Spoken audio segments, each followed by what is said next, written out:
Waldoboro, covering nearly 80 square miles, spreads out quite a bit from its town center, and on this morning, our destination was a stop in the middle of a field, which is basically what Morses is. Yeah, we're in the middle of the field. I think that's one of the things that makes it so much fun. Begun in 1918 by the Morse family, the original barn still stands in the same field where cabbage and cukes were grown for sauerkraut and pickles. Today, Cody LaMontagne and her husband James own Morses, which still specializes in sauerkraut but has evolved into a remarkable European deli with a selection so large and so unique it can mystify. Gelbwurst? So I think one of our jobs is education, and it's for that person who comes in and is like, what the heck is Gelbwurst? Like me. Then there are people like this professional chef from Chicago who stocks up here. It's the European flair. You get a little bit of everything. And locals who bring their own jars back in to be refilled. Of course, sauerkraut's not for everyone. Sell sauerkraut. Honestly, I think it becomes an acquired taste because it happened to me, and I think with a lot of foods that can happen. I think Morris's can be really accessible to people, especially the fresher, crunchier kraut. It has a lighter, zippier flavor. Naturally, sauerkraut lover that I am, I had to test that hypothesis. Whatever you're doing, Good. No, I didn't mess it up. Well, I've been into Lego since I was a little kid. I can't just have it sitting around. I want to build something.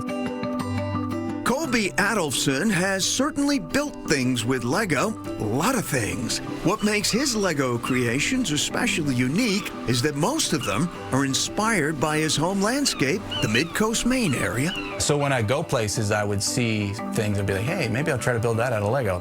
Rockland's landmark breakwater, Camden's public library, an iconic windjammer, even Bangor's Paul Bunyan statue, which Adolphson's kids discovered could change moods. And all you got to do is shift his eyebrows, so upset Paul Bunyan's going to look like that. and you know, as far as I know, you can't do that to the one in Bangor. No, you can't. Then there's the sprawling replica of a generic Maine harbor village with a diner based on a real one. Don't tell me. The A1 in Garden. Yes.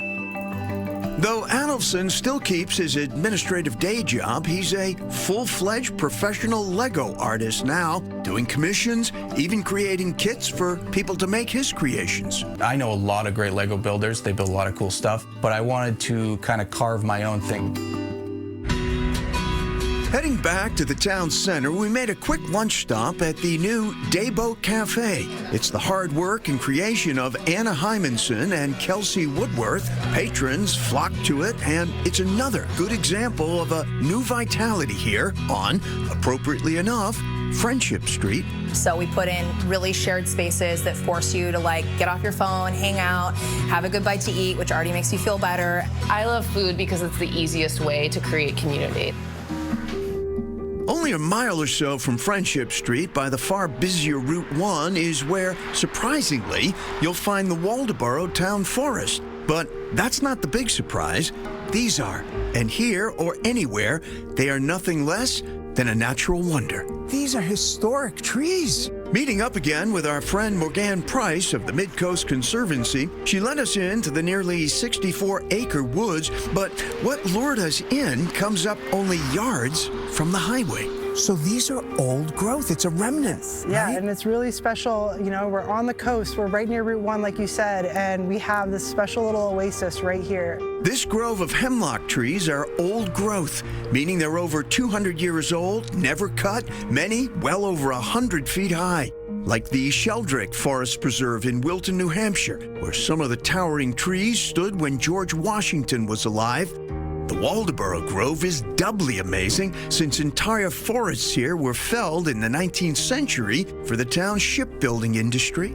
How did these survive? You know, I'm not really sure the true story, but thankfully someone back in the day realized, you know, we need to at least keep some of these trees around. But it was a much more recent threat, the invasive HWA insect that nearly killed the trees off. Price, along with local volunteers, succeeded in treating the trees with a predatory beetle and incredibly have been winning the battle. It's an amazing success story of what happens when community and everyone come together to care for a resource, because we all benefit, not just the trees.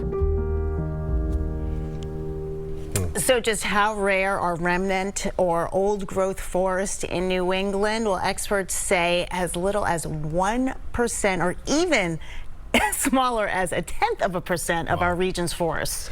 And you know, we're lucky because they are ancient history, and two of the best old growth forests are open to the public. The one in Waldoboro that we just saw from Ted, and also the one he mentioned, the Sheldrick Forest in Wilton, New Hampshire, open to the public. Go in, see them, touch history.